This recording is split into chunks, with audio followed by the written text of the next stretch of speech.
Hello everyone, this is my website. It's called Emma Isaac Photography. I am going to do a little disclaimer. I had a lot of issues just kind of in the last couple weeks with Divi crashing for me, and so my website doesn't look exactly how I wanted it to, and some things are messed up, but I'll give you the best try I can. So I've been doing photography for 5 years, and so this was something I really wanted to kind of get onto a website and just really get my foot in the door with that kind of audience.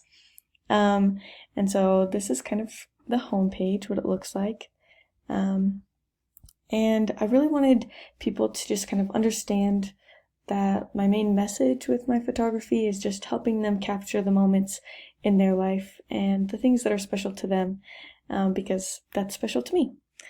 And so this is where things really get funky because Divi crashed for me, so everything went on one page. But this is kind of my blog page, my portfolio page. Well, this is my blog page. I don't have any blogs yet because Divi crashed and it wouldn't let me edit anything. This is my contact page. And yeah, these two things kind of both lead to my Facebook and my Instagram.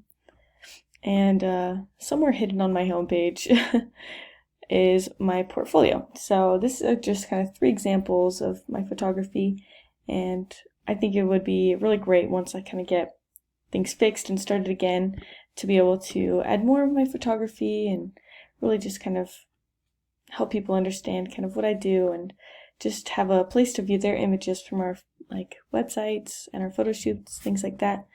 But yeah, I think I'm happy with kind of the theme and the way that it turned out.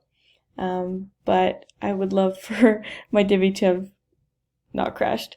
But yeah, I think my favorite part of my website is my original homepage of just Emma Isaac Photography, capturing moments to remember, because I feel like this really captures my vision for my photography and just really how my purpose is to just kind of capture those moments for people and families. So thanks for my little spiel.